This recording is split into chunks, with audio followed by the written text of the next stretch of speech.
Spain is planning to turn all of its public highways into toll-paying roads within 3 years. The government in Madrid says every driver should pay for their own usage of the motorways as opposed to relying on public money for their upkeep. Under the new plans, drivers would have to pay to use all of Spain's high-speed motorways as well as other national and regional roads. Well, joining me now is Sergi Sauri. He's the director at the Centre for Innovation in Transport, a research group based in Barcelona. Thanks very much for coming on to Good Morning Europe. This sounds like a pretty radical step by the Spanish government. How are these plans justified?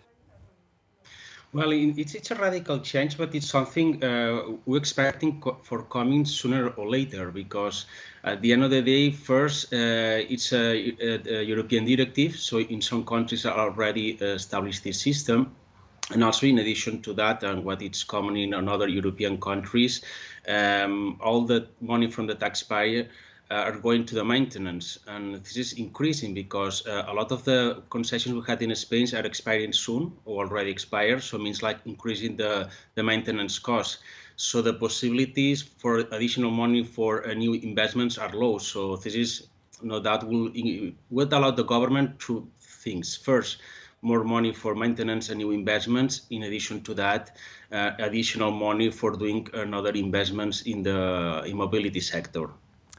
And I think that two possibilities have been looked at. Are they either a flat fee or a pay as you go? Yeah, in Europe we have two possibilities. In general, when we see the experience, I mean, from the theoretical perspective, it's much better according to the distance, how much you're using, how much you pay, because the spirit of this law or the European directive, Eurovignette, it's charging based on how much you're polluting. So at the end of the day, what it makes sense is charging based on the distance. But at the same time, to introducing this system based on the kilometers represents cost in technology, investments in technology. There are several systems, GPS or other ones, but at the end of the day, it represents an important investment. Based on the experience, we're talking about 35% of the income from the charge will be destined to this technology system to make sure we can charge based on the distance. So what makes sense at the beginning is to do a flat rate. It means you pay something fixed for using the roads during the whole year.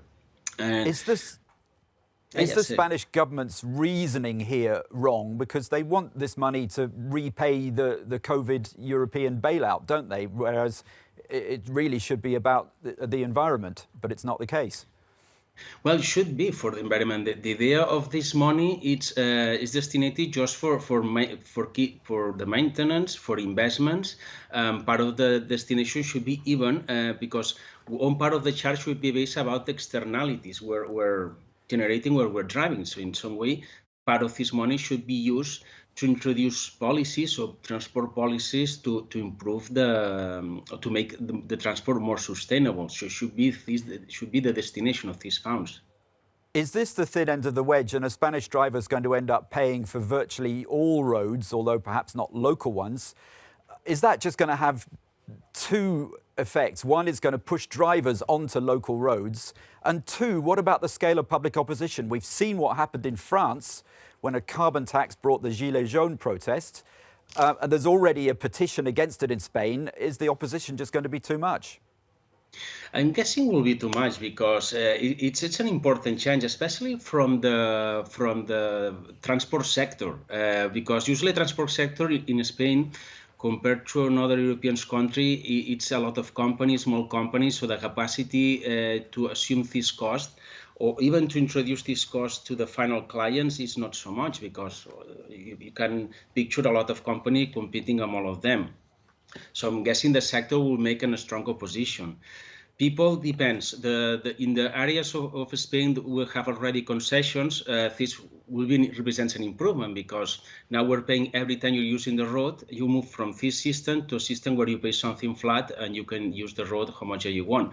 But in general, I think will be an important opposition because you can imagine people don't like to introduce another taxes, and the argument of the people is we're paying taxes already, how we should introduce another tax for paying the roads.